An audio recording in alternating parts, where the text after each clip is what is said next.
कक्षा 10वीं हिंदी विषय में काव्य खंड के अंतर्गत आज हम सूरदास द्वारा रचित पदों की व्याख्या करेंगे। सूरदास जी ने इन पदों में उस समय का वर्णन किया है जिस समय श्री कृष्ण व्रज को छोड़ करके मथुरा के राजा बन जाते हैं और वापिस वो ब्रिज में नहीं आते तो गोपियाँ उनके विरह में तड़फती है। तो श्री कृष्ण अपने मित्र उद्धव को ब्रिज में गोपियों के पास योग मार्ग का संदेश लेकर के भेजते हैं। तब उद्धव ब्रिज में आते हैं तो गोपियाँ उनके योग के संदेश को सुनकर के उनके ऊपर बरस पड़ती है। इसी बात का वर्णन इस प्रथम पद में किया है।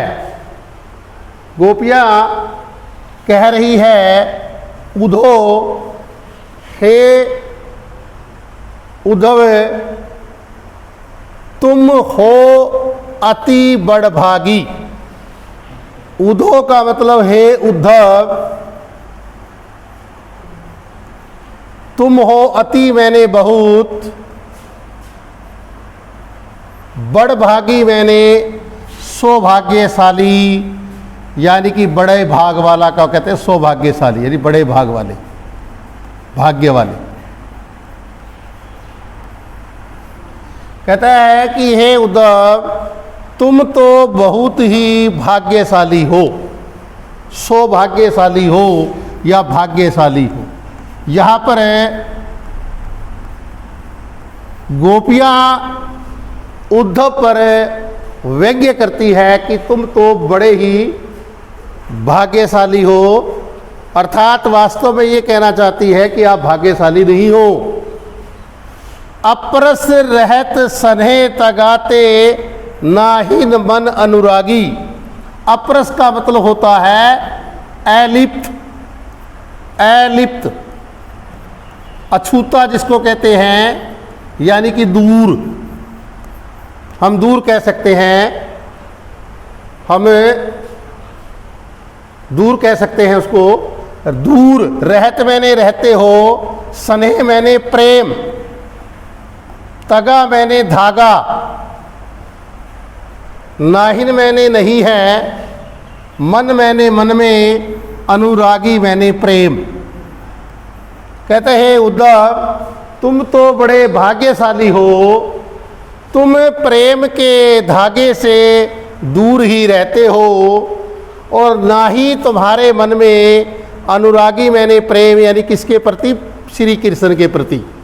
और ना ही तुम्हारे मन में श्री के कृष्ण के प्रति कोई प्रेम है। पुरैनी पात रहत जल भीतर, तार रस देह न दागी।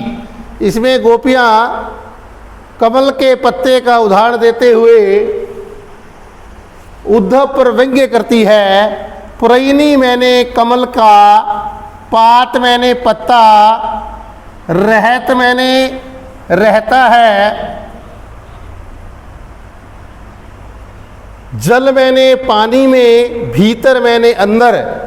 कहता है जिस प्रकार कमल का पत्ता पानी में रहता है, ता मैंने फिर भी रस का मतलब पानी का, देह मैंने शरीर पर, न मैंने नहीं, दागी मैंने दाग लगने देता है। फिर भी वो अपने शरीर पर पानी का दाग नहीं लगने देता है। फिर आगे उदाहरण देती है, व्यंग्य करती है। जो मैंने जिस जैसे जल मैंने पानी, महा मैंने में, तेल की घघरी मैंने मटकी को। जिस प्रकार पानी में अगर तेल की मटकी को छोड़ दिया जाए, बूंद मैंने पानी की बूंद, न मैंने नहीं, ताको मैंने उस पर लागी मैंने लगती है। फिर उस मटकी पर जो है ना, कहता पानी की बूंद तक नहीं लगती। जिस प्रकार पानी में अगर हम तेल की मटकी को छोड़ देते हैं और उसके अंदर पानी की बूंद नहीं लगती, इसी तरह तू श्री कृष्ण के पास रहते हुए तुम उसके प्रेम में डूब नहीं सके। प्रीति मैंने प्रेम रूपी नदी, कहता जो प्रेम रूपी नदी है यानी श्री कृष्ण को प्रेम रूपी नदी कहा गया है। मैंने पाऊ मैंने पैरों को, न मैंने नहीं बोरो मैंने डुबोया।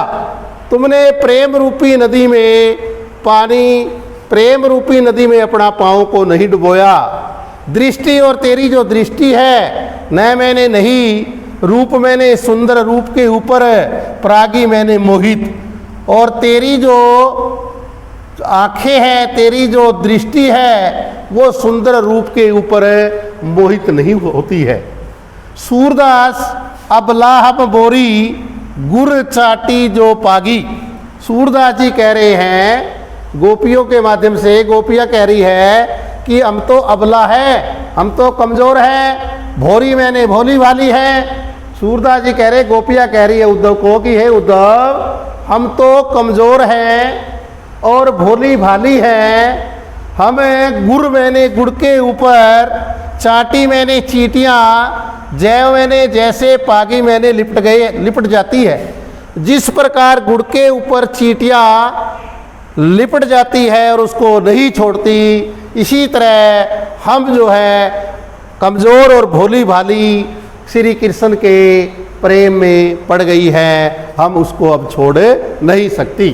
दोबारा देखिएगा, गोपियाँ कह रही है कि हे उद्धव तुम बहुत ही भाग्यशाली हो, तुम उस प्रेम के धागे से हमेशा दूर ही रहते हो और ना ही तुम्हारे मन में श्री कृष्ण के प्रति प्रेम है। जिस प्रकार कमल का पत्ता पानी में रहते हुए भी अपने शरीर पर पानी का दाग नहीं लगने देता, जिस प्रकार अगर पानी में तेल की मटकी को छोड़े तो बूंद नेता को लागी, पानी की बूंद उस पर नहीं लग सकती, इसी तरह तू श्री कृष्ण के पास रहते हुए भी तू श्री कृष्ण के प्रेम से दूर ही है। तूने उस प्रेम रूपी नदी अर्थात श्री कृष्ण की जो प्रेम रूपी नदी है उसमें तूने अपना पाँव नहीं डुबोया है, न ही तेरी दृष्टि जो है वो सुंदर रूप के ऊपर मोहित हुई है। सूरदास जी कह रहे हैं कि गोपियाँ उद्धव कह रही है उद्धव हम तो अबला यानी हम तो कमज़ोर और भोली भाली हैं। जिस प्रकार गुड़ पर चींटियाँ लिपट जाती है और अंतिम समय तक नहीं छोड़ती, इसी तरह हम श्री कृष्ण को जो है अंतिम समय तक नहीं छोड़ सकती है। अब इसके अंदर बेटा शब्दार्थ दिए हुए हैं, ये सारे के सारे शब्दार्थ इसमें दिए हुए हैं और आगे हम इसके अंदर प्रसंग देखिएगा। प्रसंग इसके अंदर हम क्या करेंगे, प्रसंग ध्यान दीजिएगा। प्रसंग इसका होगा कि यह काव्यांश हमारी हिंदी की पाठ्य पुस्तक क्षितिज भाग 2 में संकलित पद नामक कविता से लिया गया है। इसके कवि श्री सूरदास जी है। इस पद में गोपियों का श्री कृष्ण के प्रति प्रेम की विरह पीड़ा का वर्णन किया है, यानी श्री कृष्ण के प्रेम की जो विरह है उस पीड़ा का वर्णन किया है। इसमें आगे हम सरलार्थ इसका जो मैंने अभी करवाया है वो आप अच्छी तरह इसमें पढ़ेंगे और अब आगे इसके ऊपर जो है इस पद्यांश के आधार पर जो प्रश्न उत्तर बनते हैं जो कि बड़े परीक्षा उपयोगी प्रश्न हैं।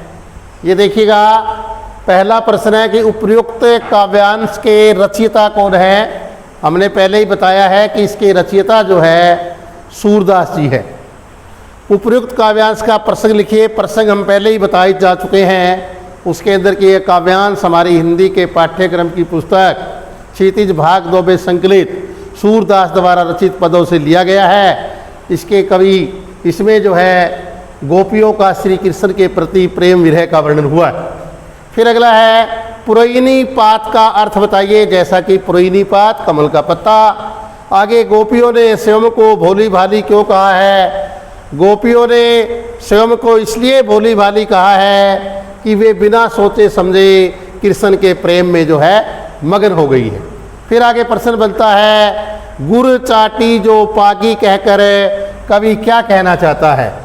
ये कहना चाहता है कि जिस प्रकार चींटी गुड़ से लिपट जाती है फिर कभी वह गुण से छूट नहीं पाती। इसी प्रकार गोपियाँ भी श्री कृष्ण के प्रेम से दूर नहीं होना चाहती। आगे इसका प्रश्न जो बनेगा, उपर्युक्त काव्यांश का भाव सौंदर्य बताइए।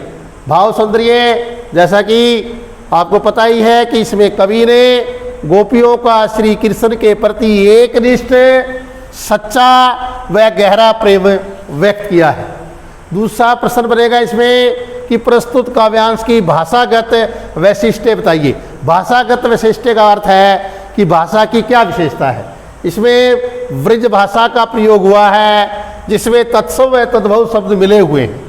भाषा व्यंग्यात्मक है, वार्तालाप शैली है क्योंकि आपस में वार्ता कर रहे हैं तो वार्तालाप शैली है। अनुप्रास, रूपक, उपमा और उदाहरण अलंकारों का इसमें प्रयोग हुआ है। व्यंजना शब्द शक्ति है, माधुर्य गुण व शांत रस है।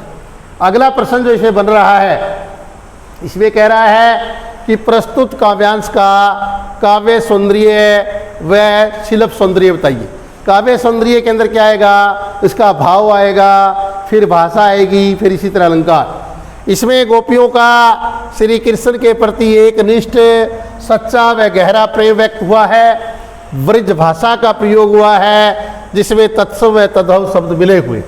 भाषा व्यंग्यात्मक है, वार्तालाप शैली है, अनुप्रास, रूपक, उपमा और उदाहरण अलंकारों का प्रयोग हुआ है। व्यंजना शब्द शक्ति है, माधुर्य गुण व शांत रस है। अगला प्रश्न बन रहा है इसमें कि कमल के पत्ते से क्या तात्पर्य है, यानी कमल के पत्ते के माध्यम से क्या कहना चाह रहा है। वो कह रहा है कि कमल का पत्ता पानी में रहते हुए पानी का दाग नहीं लगने देता। यहाँ कमल जो है वो मतलब है उस उद्धव को कहा गया है। आगे है जी प्रीति नदी से क्या मतलब है, कृष्ण रूपी नदी।